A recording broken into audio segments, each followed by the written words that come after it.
Let me start off by confessing that I am fascinated by direct-to-video sequels.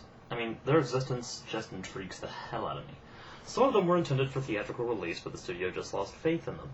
Occasionally, you'll find a totally unrelated independent film that was slapped with a familiar name and a 2 in an attempt to make more money off of some suckers.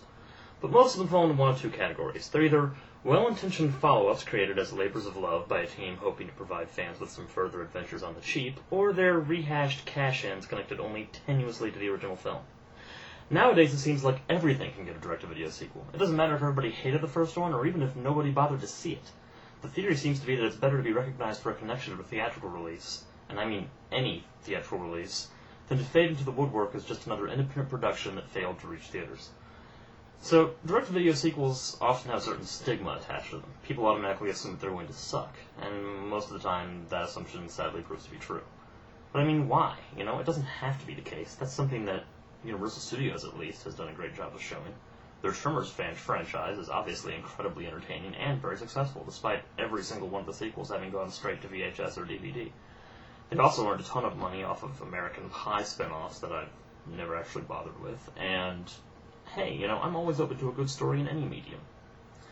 And that's why I wanted to try this movie out. Universal's track record of actually making good direct-to-video sequels led me to bring some optimism to watching The Scorpion King 2, Rise of a Warrior.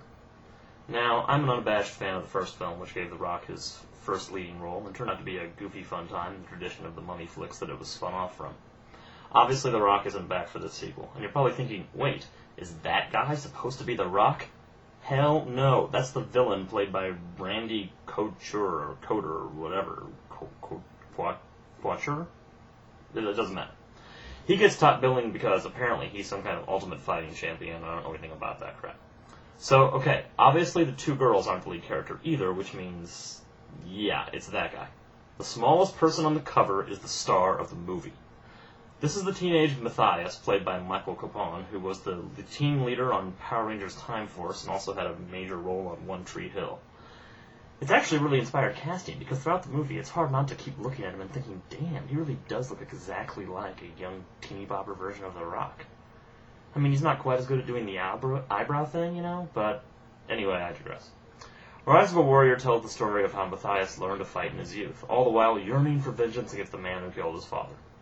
And I have to say that I was opposed to this very concept from the moment I first heard about it. I mean, a prequel to The Scorpion King, which is itself a prequel to a sequel of the remake? Yeah. The one thing we really want to learn about Matthias is how he went from being the hero he was throughout the entire first Scorpion King to being the raging asshole he was in The Mummy Returns. And a prequel isn't going to let us find out jack about that. Plus, on paper, the plot sounds awfully suspiciously similar to the first movie. I mean, an evil king kills one of Matthias' family members, and then he sets out to kill him in return. But luckily, in execution, it's actually really different. I mean, yeah, there's the typical comedic sidekick character. In this case, it's a Greek scribe named Ari, who I have to admit I liked better than any of the sidekicks from the first Scorpion King. And obviously, you have your typical love interest, who is a warrior girl named Layla. And she actually has to be the strongest female character in the entire Mummy franchise so far. But more importantly, there's a really heavy dose of the supernatural. In his quest to find a weapon strong enough to take down the evil Sargon, remember that's this guy, Matthias travels to the underworld of the dead, encountering gods and magic and no shortage of CGI stuff. So the movie has a stronger focus on the supernatural than its predecessor even did, and that really gives it a unique feel while still grounding it firmly within the Mummy universe. What I'm trying to get at here is that even though I could complain about the chintzy CGI that appears in some of the shots, but the fact that Randy Couture, or whatever, isn't that great of an actor, the movie overall was a hell of a lot of fun. And that's right, I liked it. In fact, I liked it a lot.